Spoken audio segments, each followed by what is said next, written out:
sont les Kohanim, les Chachamim, ce sont nos Gdolim. Donc on devra leur offrir. Du fait qu'à notre époque, finalement, eh bien, la pâte elle-même, elle devient timéa parce que nous-mêmes, nous sommes porteurs d'une Torah, d'une impureté, alors on va devoir prendre cette pâte et la jeter. On ne pourra plus l'offrir à qui que ce soit, on devra la jeter. En la jetant, eh bien, on accomplit la mitzvah de Frachat Chala, d'accord, de prélèvement du pain, il faudra la brûler et ensuite la jeter. On avait dit qu'il faut être très vigilant parce que c'est une mitzvah qui a l'air petite, prend une petite partie, mais finalement la punition elle est extrêmement grave. Enfin, on avait dit comment le faire. On devrait se couvrir la tête, mettre la tzedaka, demander à Kadosh Baruch Hu, c'est un shad ratzon, et tout demander à Hachem au moment où on fait une frachat chala. Enfin, on a parlé du brûler le prélèvement, il faut le brûler quand tu le fais dans l'immédiat. Mais quand tu attends longtemps, quand ça risque d'être mélangé, quand il risque d'avoir un problème technique, eh bien tu devras le jeter, emballer les deux emballages, et de cette manière tu auras le droit de t'en débarrasser. On avait parlé de la quantité du prélèvement. On avait dit que la quantité, donc c'était 10 grammes pour les Sfaradim, mais 27 grammes pour les Ashkenazim, ce qui signifie un kazaït. Et si on veut une fois dans l'année faire 27 grammes, c'est bien aussi. Tout ça, 27 grammes, c'est quand on sait qu'on va le brûler. Et quand on sait qu'on va le jeter, alors on prendra 10 grammes. Enfin, sur quelle mesure de la pâte on devra prélever et effectuer le prélèvement?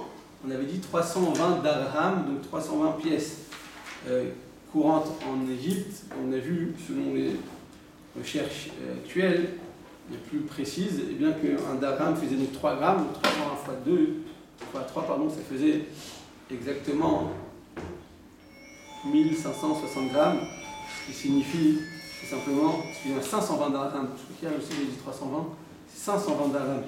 D'accord? Et chaque darham, ça fait 3 grammes, donc ça fait 1560 grammes. À partir de 1560 grammes, eh bien, on devra prélever avec le bracha.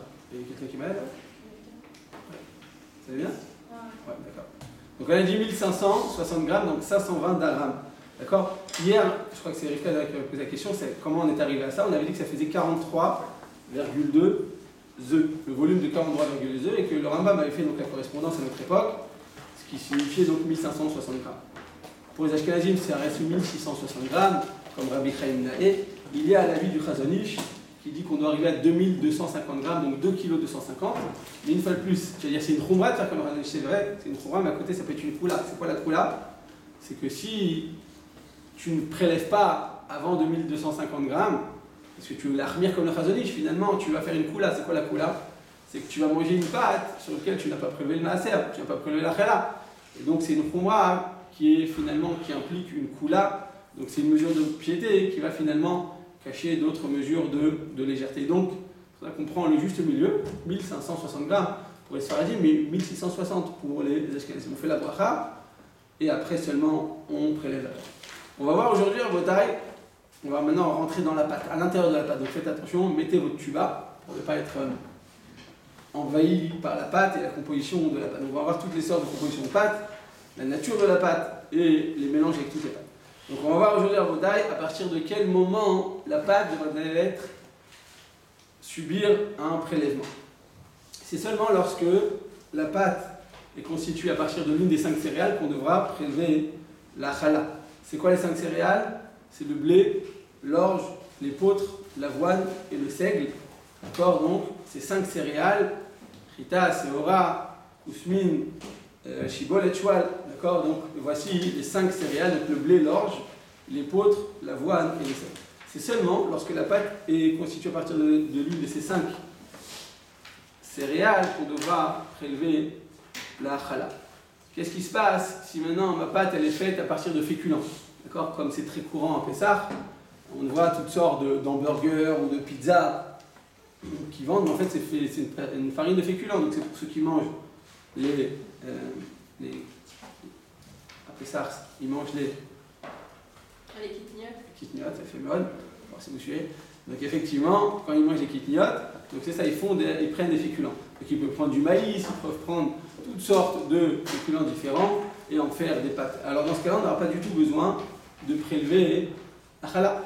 Donc si la pâte est basée est constitué seulement à partir de féculents, eh bien, on n'aura pas besoin de prélever la challah. Si toutefois il y a un mélange, c'est vrai que c'est très courant, on adore le pain noir, on sait que le pain noir, en réalité, la plupart du temps, c'est pas du vrai pain noir. C'est une embrouille. Je vous ai dit une fois que le vrai pain noir, ça coûte beaucoup plus cher, parce que c'est beaucoup plus compliqué à travailler cette pâte. Donc ce qu'ils font, quand j'ai donné des cours, il y a une femme qui travaille dans une boulangerie, une grande boulangerie, ils vendaient du pain noir, en fait c'est pas du pain noir, c'était du pain blanc, avec de la farine blanche, et ils prenaient un sac de thé, et comme ça ils coloraient la teinte, et l'eau il a coloré de marron, comme ça faisait comme du pain noir. En fait c'est pas du vrai pain noir, c'est une embrouille, c'est même pas bon pour la santé, ça coûte beaucoup plus cher. En fait c'est quoi le pain noir? C'est très simple, c'est que le pain noir, on laisse à l'intérieur les cilimes et les clipotes. On laisse autour de ce grain de blé, on ne va pas retirer la membrane, on va la laisser, et on va prendre ce blé entièrement avec sa membrane, avec sa clipa, avec sa peau, son écorce, et on va en faire une sorte de farine. Et cette farine, donc, elle est beaucoup moins facile à travailler parce qu'elle n'a pas été, les ukeret, elle n'a pas été purifiée. La farine blanche, on a tout retiré, toutes les impuretés, toutes les écorces et toutes les membranes, et elle est devenue blanche. Donc c'est tout simplement une question de préparation. À l'époque, les pauvres, ils mangeaient le pain noir. S'ils ne pouvaient pas bien purifier leur blé, ils le laissaient totalement mélangé avec les membranes, avec les écorces. À notre époque, c'est exactement l'inverse. On dit que c'est meilleur pour la digestion parce qu'il y a des fibres. Et donc, ils gardent en général la peau. Soit dit en passant, même les nutritionnistes ils disent qu'à notre époque, manger un fruit ou un légume avec la peau, c'est beaucoup meilleur parce que c'est là que toutes les vitamines se trouvent. Donc, qu'est-ce qui se passe à Botaï si finalement ta farine, eh bien, elle est composée d'un mélange de féculents et de l'une des 5 céréales? Eh bien, on devra prélever la challah lorsque le goût de l'une des 5 céréales est perceptible dans le mélange. Donc dans le mélange, on va dire que tu mets la farine de maïs avec la farine de blé, tant que c'est perceptible, tant qu'il y a une certaine quantité à tel point que c'est perceptible, eh bien, on devra prélever la challah, même si la quantité de la farine de l'une de ces 5 céréales, donc notamment du blé, soit inférieure à la quantité de la farine de féculents. Malgré tout, dans tous ces cas-là, dans tous ces cas de figure, on devra prélever la challah tant que le goût est perceptible. Rappelez-vous, comme on l'a dit dans plusieurs contextes, dans les lois de Kashrut, on va toujours selon la netinat ta'am, selon le goût, selon la perception du goût. Si tu perçois le goût, eh bien c'est tout simplement là que la halakha va t'obliger à prendre tes dispositions, donc que ce soit dans Bassar Vechalab, que ce soit dans notre cas aussi. Donc même si la quantité de la farine de blé est inférieure à la quantité de la farine de maïs, et que la farine de maïs soit toura, soit quitte de l'immersion et du prélèvement du pain, malgré tout, tant que c'est perceptible, tant que le goût de la farine de blé ou autre est perceptible, alors on devra prélever la frachat challah avec brachat. C'est ainsi que tranche du Shulchan Aruch, chapitre 324, paragraphe 9. Donc là on a vu en détail la composition de la pâte par rapport au blé, par rapport à la farine. Donc, de quelle farine s'agit-il? Donc c'est seulement une farine de l'un des 5 céréales et non une farine de féculents. Maintenant, on va voir au détail la composition du liquide. De quel liquide s'agit-il? C'est-à-dire de quel moment on devra prélever la frachat challah lorsqu'il y a un liquide donc dans cette pâte. Donc en général, à notre époque, quand on fait une pâte, on met quoi? De l'eau sèche ou de l'eau mouillée? D'accord, donc en général, c'est seulement lorsqu'il y a de l'eau qu'on a l'habitude à notre époque parce que c'est technique. Mais en réalité, c'est pas seulement de l'eau. Il y a les chachamim, mais à plusieurs endroits, on voit ça dans les autres brachot et dans toutes sortes de parties du Shulchan Aruch. Eh bien, il y a 7 liquides différents. C'est quoi ces 7 liquides? Yad, shachat, dam. Yad, donc yud dalet, shachat, shin, chet, tat, tête, et dam, dalet et mem. Donc ça fait finalement, rachetez-votre l'abréviation de 7 liquides différents. De quel liquide s'agit-il? Il s'agit de l'eau, de la rosée, donc tal, c'est la rosée, du vin, du yaïn, du miel, du vache, du sang, si on mettait du sang à l'intérieur d'une pâte, d'accord, le sang, l'huile, quand on dit l'huile à l'époque de la Torah, c'était l'huile d'olive, d'accord, shemen zaït, et enfin un chet, c'est quoi? C'est chalab. Donc c'est seulement, écoutez bien, si la pâte est constituée de l'un de ces 7 liquides, qu'il faudra prélever la chala sur cette pâte. Même si partiellement il y a un de ces 7 liquides, ça suffit pour pouvoir maintenant prélever sur l'ensemble de cette pâte. Même si tu mets du jus d'orange, donc le jus d'orange ne fait pas partie de la liste, n'est-ce pas? Le seul jus, c'était le jus que je viens de mentionner, c'est quel jus s'agit-il? Jus d'olive, ouais. Jus d'olive ou bien jus de raisin, du vin, du raisin. Donc c'est seulement l'un de ces 7 liquides. Mais qu'est-ce qui se passe? Si maintenant je mets du jus d'orange, j'aurais besoin de prélever la fraîche à travers la bouteille? Si je mets que du jus d'orange, quoi, bien sûr.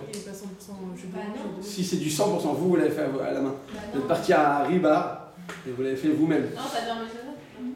Ça devient maisonnote, mais par rapport à Fraîche Atrala, ça brille Maranan. Baou Khata Adonai, Elohim Malech Haolam, Shakol Niyab Dvaro.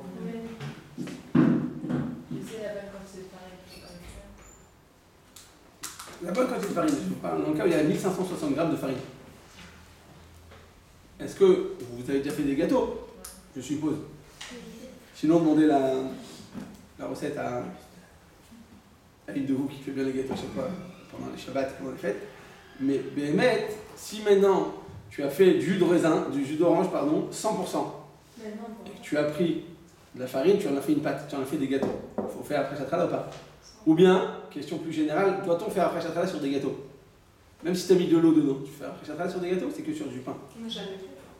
Jamais fait. Non, ça dépend quel gâteau, les gâteaux au chocolat normaux. Mais on ne parle pas des gâteaux qui. Ok, les gâteaux liquides, non. Non. Mais les pâtes, Les brioches, Bah oui, les brioches, c'est sûr qu'on fait. Tant qu'il y a de la farine, il y a. On peut faire la fracha? Oui, mais il y a des super. Il y a les pâtes, par exemple. La pâte à crème. Vous dites tout dépend de la farine. La Pâte à quelle crème? La pâte pâtissière? Ah, crêpe, pas crêpe. Il n'y a pas assez de farine dans une pâte à crème. Bon, alors on va dire que vous en faites pour un séminaire, dans lequel on mange bien, on fait 17 crêpes par personne. Non, mais si vous arrivez à mettre 1560 grammes, on va dire si vous êtes un régiment, d'accord, et vous averez les crêpes. Alors, si on en arrive, effectivement, bon, pour la crêpe, on verra, parce qu'en réalité, on n'a pas entré dans le four, donc on verra quelle est la loi par la suite.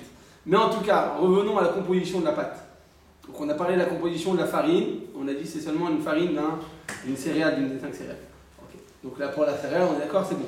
Mais par rapport au liquide, alors on dit comme ça, que à partir du moment où il y a un de ces 7 liquides, on devra procéder à la frachatrala avec bénédiction avec bracha.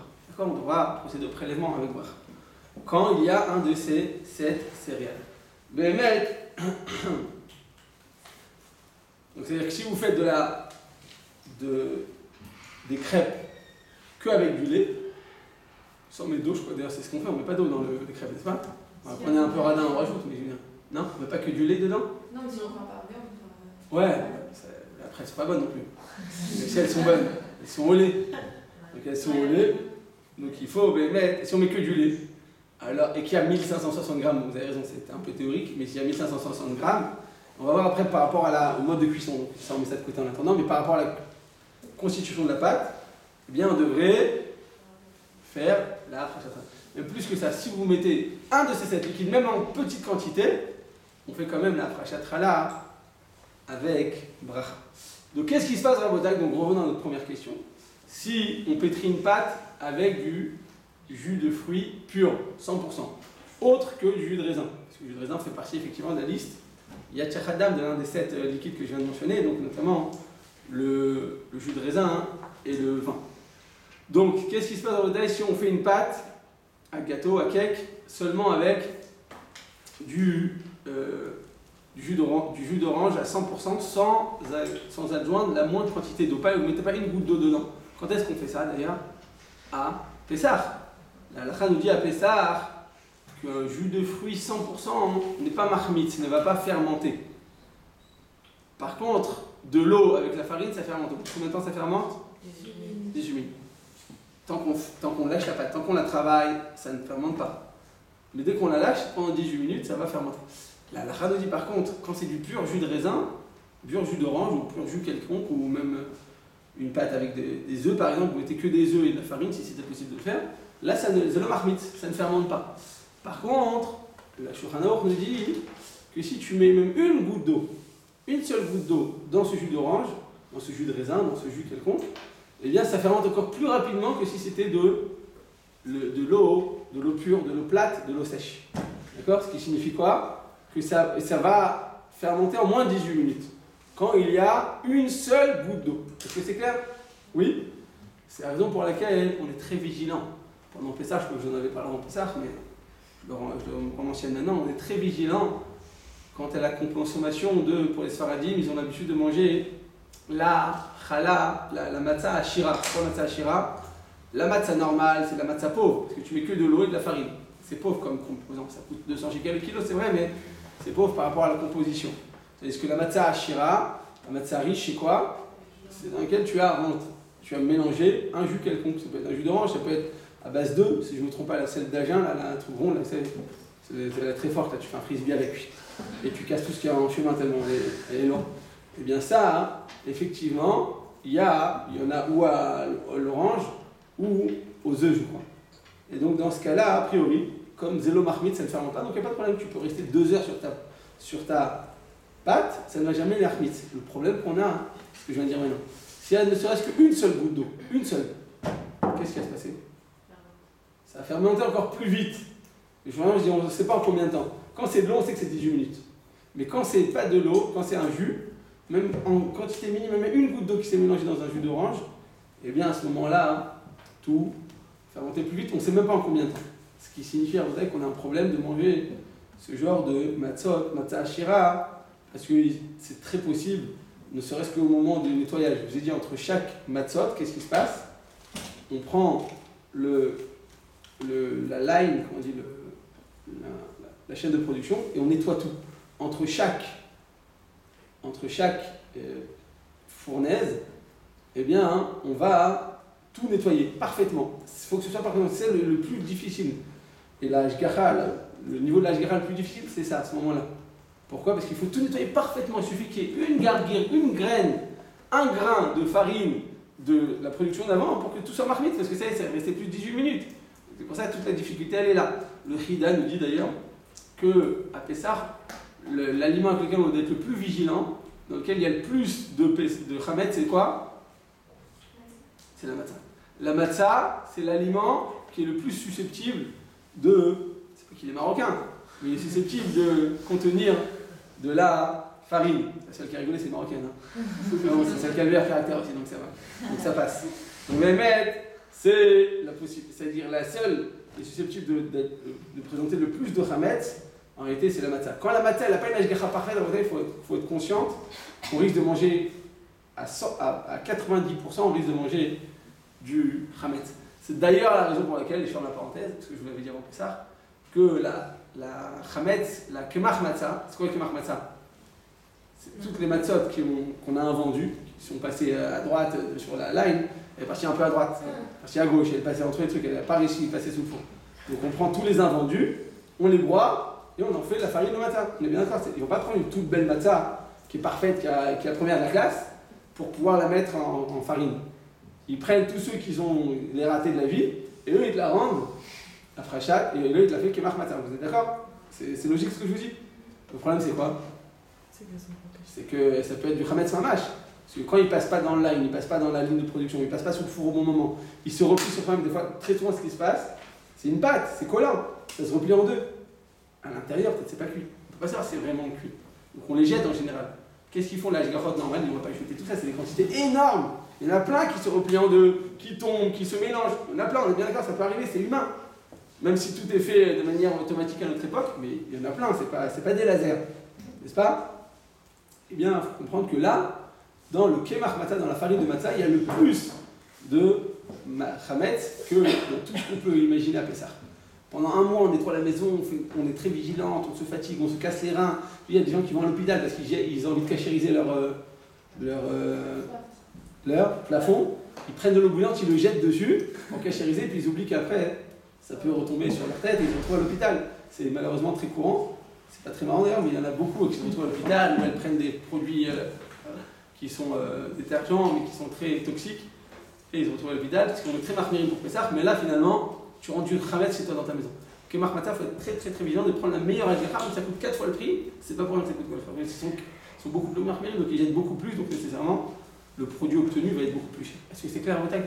Donc ça, c'est par rapport à la matzah Ashira. Donc la matzah Ashira, revenons à ce qu'on disait, donc ici il suffit, donc le plus difficile c'est de nettoyer entre chaque production, entre chaque fournaise, et à ce moment-là, qu'est-ce qui va se passer?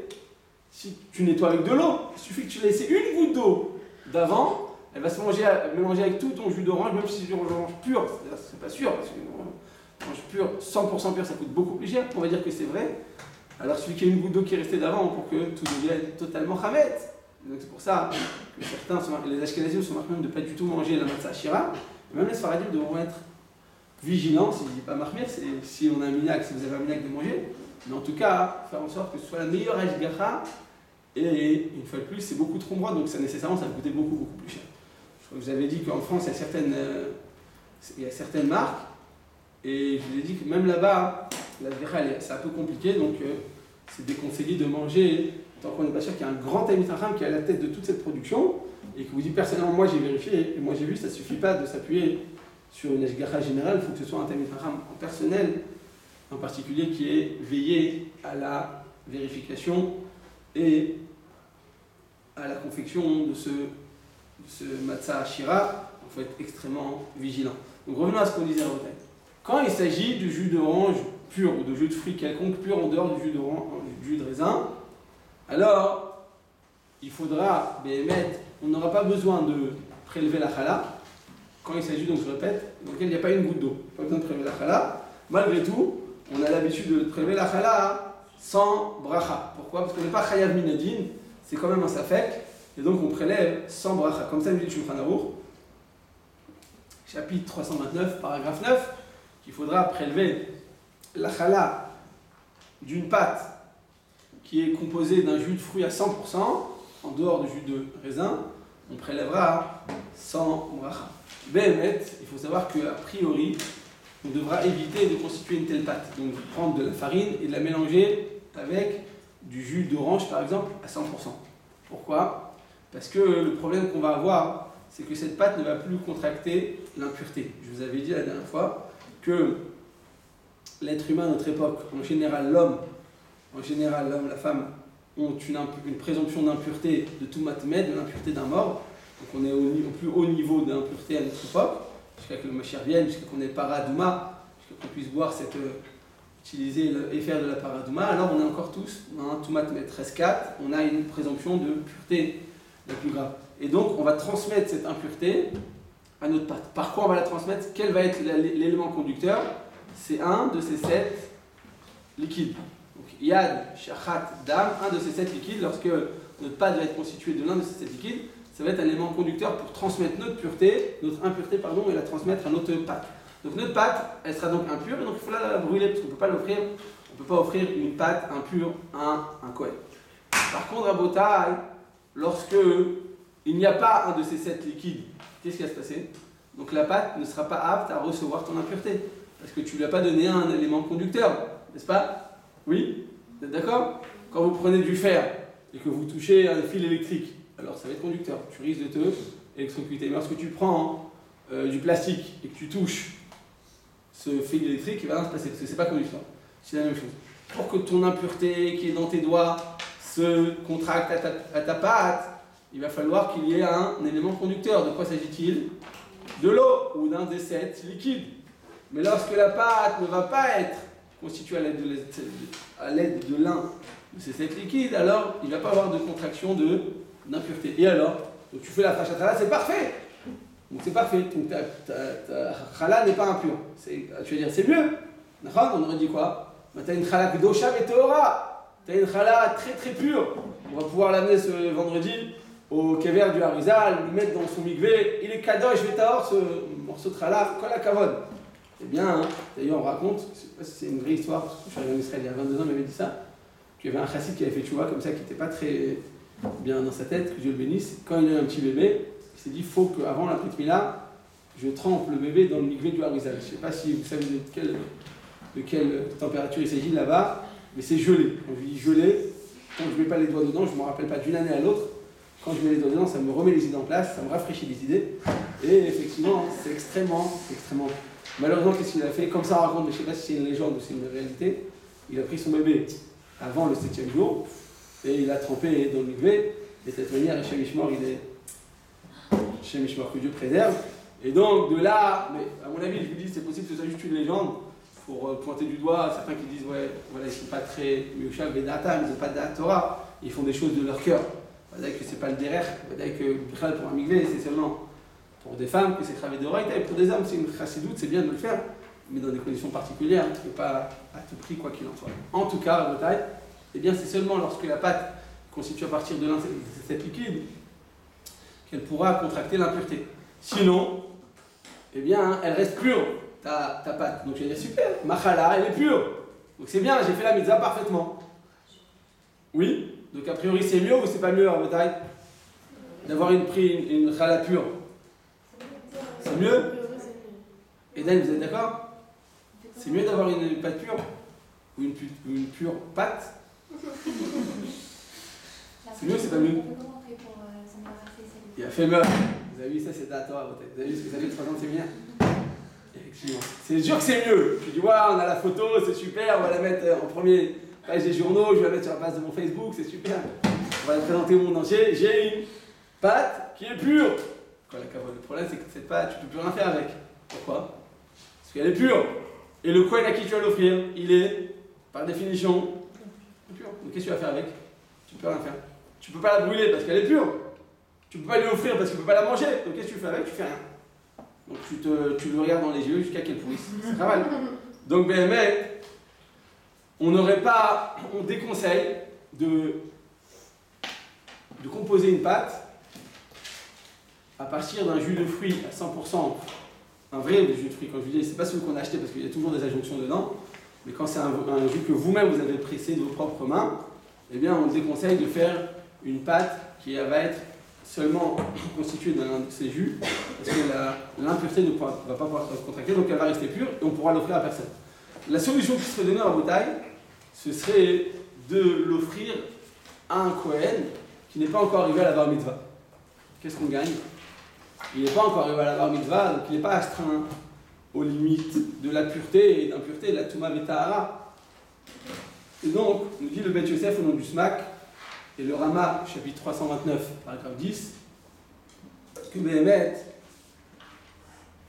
il sera possible de l'offrir à un Kohen avant sa bar mitzvah, avant sa maturité religieuse, et alors il pourra le manger parce qu'une fois de plus, lui-même n'est pas encore impur, et c'est la solution qu'on donnera.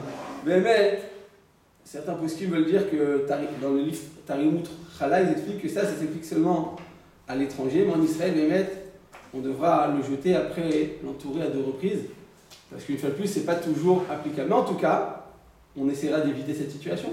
Et mettez toujours un peu d'eau. Même si vous voulez faire une pâte avec un jus d'orange à 100%, mettez quelques gouttes d'eau, ça suffit. On a dit même s'il y a une goutte d'eau, ça suffit pour être conducteur. Donc la matière conductrice ici, c'est l'un de ces 7 liquides, donc notamment de l'eau. Dès que tu mets une goutte d'eau, ça suffit pour que cette pâte puisse y clotte et recevoir l'impureté que tu as dans tes doigts, et donc elle va devenir impure, donc tu pourras finalement la brûler. Mais des mascalins en conclusion, on aura le droit et on devra absolument, et donc ça répond à la question que j'ai posée au début, on devra absolument prélever la chala, même sur des pâtes à gâteau. Quelle que soit leur composition en bouteille, que ce soit liquide, d'accord, ou qu'elle soit solide. On va voir par la suite quelle est la nafkamina entre ces deux compositions, mais quoi qu'il en soit, retenez ce principe, c'est que dès qu'on a une pâte à gâteau, on devra prélever la chala avec bracha, à moins, une fois plus, que je constitue ma pâte seulement à partir d'un jus d'orange autre que le jus de raisin, et donc ne va pas recevoir d'impureté. Et donc dans ce cas-là, on fera la frachatala sans bracha, sans bénédiction. Mais quoi qu'il arrive, on devra faire la frachatala sur la pâte à gâteau. À moins, une fois de plus, qu'il n'y ait pas aucune goutte d'eau, et dans ce cas-là, on fera la frachatala sans bracha, mais quoi qu'il arrive, on devra l'accomplir, cette frachatala. D'accord? Juste, on a dit que c'était déconseillé de faire ça, donc on mettait toujours quelques gouttes d'eau. Donc si vous voulez prendre, je sais pas, vous faites un sandwich tunisien avec de la farine et des œufs, par exemple, que des œufs, vous ne mettez pas une goutte d'eau, mettez quelques gouttes d'eau. De cette manière, ça va pouvoir recevoir l'impureté, Et enfin, vous pourrez faire la frachatala avec bracha. Ouais, Naomi, c'est quoi la première question? Prélever sans bracha ou pas prélever, c'est la même chose ou pas? On a dit que les mitzvot, les brachot et la me'akvot. Quand on fait une mitzvah, la bracha, c'est bien de la faire, mais c'est pas me'akev, c'est-à-dire que ça n'a pas empêché l'accomplissement de la mitzvah. Le plus important, c'est d'accomplir la mitzvah. Après que tu fasses la bracha, que tu fasses pas la bracha, ça ne change rien. La mitzvah ne va pas prendre ne va pas être perdue si on ne fait pas la bracha. Par contre, on va gagner une dimension supplémentaire grâce à la bracha qu'on fait. Alors notre action et notre mitzvah aura plus d'importance. Ça oui, mais on ne va pas du tout perdre la mitzvah. Vous avez dit qu'on n'a pas besoin. Tu dois réfléchir s'il n'y a pas une goutte d'eau, effectivement, comme ça dit Shulchan Aruch. S'il n'y a pas de goutte d'eau, alors on devra faire la frachatala sans bracha. Mais on fait quand même la mitzvah, on a fait quand même la mitzvah. Ok? Oui. Elena. Oui. Non. Vous avez levé la main avant. Non. La main gauche et la main droite. Top. Ok, donc là on a vu la composition de la pâte, donc que ce soit au niveau de la farine ou que ce soit au niveau du liquide. Maintenant on va voir la nature de la pâte. Quelle va être la nature de la pâte pour laquelle on devra effectuer la frachatala, le prélèvement du pain. C'est seulement, et là ça répond à la question d'Eden au sujet des crêpes, c'est seulement lorsque une pâte est destinée à être enfournée, d'accord, qu'elle devra subir le prélèvement. C'est la même chose, et là ça répond à votre question, lorsque cette pâte n'est pas destinée à être enfournée, à rentrer dans un four, mais elle est destinée à cuire dans une marmite ou dans une poêle sans liquide, sans intermédiaire d'un liquide. De quoi s'agit-il? Par exemple, des soufganiotes. À Hanouka, donc on a l'habitude de manger des beignets qu'on va faire frire dans un bain d'huile, comme où? Dans quel pays on mange beaucoup d'huile? En Tunis. Voilà. En Tunis, d'accord? Et donc, on va prendre ces beignets, on va les faire frire dans un bain d'huile. Donc dans ce cas-là, il faut savoir qu'on n'aura pas besoin, pour la pâte à beignets, de prélever la challah. Par contre, quelle va être la loi à suivre pour les crêpes? Vous avez parlé de des crêpes. Ou bien, la même question pour les moufletas. Vous savez c'est quoi moufleta? Le pasouk nous dit, il y a un pasouk dans lequel il est écrit Bemoufle mimcha al tidrosh. C'est-à-dire ce qui est loin de toi, ne pose pas de questions. Comme ça, il y a des choses que tu ne comprends pas, c'est trop élevé pour toi. Les questions ésotériques ne te les poses pas parce qu'après tu risques de perdre le cap. Alors, c'est la même chose. On dit une grand-mère marocaine, ne lui demande jamais la composition de ces moufletas. Pourquoi? Parce qu'elle va te dire, ça c'est des secrets qu'elle a reçus de mère en fille qui sont transmis de l'oreille à la bouche de la mère et de la grand-mère et de l'arrière-grand-mère. Ça c'est ce qu'on reçoit au moment d'héritage. Vous comprenez, au moment où on reçoit le plus beau cadeau, alors on reçoit à ce moment-là la composition de la moufleta. Donc ne pose jamais à une grand-mère marocaine la composition de la moufleta parce qu'elle va mal le prendre. C'est comme si tu lui demandais son âge. Il dit, ah mémé, t'as quel âge? T'as 92 ans et 94 ans. Elle va se vexer. Elle va dire, comme ça, moi j'ai 91 ans. Elle va se vexer que tu l'as trop vieilli. Mais Béhémet, quelle va être la loi à suivre pour une moufleta? Donc la moufleta c'est quoi? C'est la pâte de pain que tu entoures un peu d'huile et tu la mets sur la poêle. Cette huile-là, elle est considérée comme un bain d'huile ou c'est juste pour pas que la plaque et que la pâte ne colle à la poêle, d'après vous? Ça colle. Donc ça colle pas. La même chose pour des crêpes. Combien tu mets d'huile dans des crêpes? Tu mets même pas d'huile, tu prends juste, j'ai vu qu'ils prennent un torchon, elles prennent du beurre et elles badigeonnent. C'est-à-dire elles vont, comment on dit? Étaler. Ouais, mais étaler même pas avec, il y en a qui ont le spray, d'accord? Ça c'est en Algérie, chez les gens modernes, mais il y en a qui prennent même un morceau de tissu comme ça ou un morceau de papier et ils prennent du beurre et ils le badigeonnent sur la poêle. Ils n'ont pas envie tout simplement que ça accroche et tout, mais ils ne veulent pas donner trop de goût de beurre ou trop de goût d'huile. Ça va être trop calorifique. Alors qu'est-ce qu'ils font? Ils rajoutent juste une goutte d'huile ou une goutte de beurre pour éviter que ça ne colle. Je vois que vous ne faites pas la même composition du beurre. Des crêpes, après vous mettez beaucoup d'huile, non? Parce que vous regardez bizarrement depuis tout à l'heure. D'accord? Bon, quand vous commencez les shidduchim, rabotai, faites comme je vous dis. Avant, faites ce que vous voulez. Tout est permis. Mais au moment des shidduchim, rappelez les conseils que je vous donne. Quoi qu'il en soit, rabotai, eh bien, lorsque on fait la distinction suivante, on a dit c'est seulement une pâte qui doit être enfournée, qui est destinée à être enfournée, qui devra subir la frachatral. Lorsqu'elle n'est pas décidée à être enfournée, elle est juste destinée à être frit, alors on fait la distinction suivante. Est-ce que je le fris dans un bain d'huile, comme à il y en a une qui fuit, ou bien je prends avec le bout des doigts un petit tissu et je nettoie ma poêle avec le bout de mes doigts, pour ne pas salir le reste des doigts, ça devient comment l'Algérie. D'accord? Donc c'est la question. Combien je mets d'huile? Est-ce que je mets une grande quantité pour baigner dedans, ou je mets une quantité minime et pour faire des économies peut-être, et aussi et surtout pour faire en sorte que ça ne colle pas. Donc c'est ça la question. Donc je répète, si j'utilise une poêle et que je mets de l'huile pour que juste ça ne colle pas, alors là on considère que quoi? Que cette poêle a les mêmes qualités, les mêmes propriétés que le four. Pourquoi? Ça s'appelle Maaseh Gdera, c'est-à-dire que c'est une poêle dans laquelle je vais frire, mais je fris sans huile finalement. Tu vas dire, ouais, mais oui, je mets une goutte d'huile. Cette goutte d'huile n'est pas considérée comme telle, elle est annulée. Parce que tu en mets juste pour pas que ça colle. Alors là, c'est comme si tu avais mis au four. Finalement, quelle est la différence entre ça et le four? Là, tu as du feu en dessous, et dans le four, tu as du feu au-dessus. Quand est-ce qu'on fait la différence? Lorsqu'on met une grande quantité de sauce ou d'huile. À ce moment-là, effectivement, on est intéressé à ce que la pâte soit imbibée d'huile. Et là, c'est différent. Donc, c'est le cas, notamment pour des beignets. Pour les beignets, on est intéressé à ce que la pâte prenne le goût de l'huile. Et donc, dans ce cas-là, on n'a pas besoin de faire la frachatral. Donc, je répète.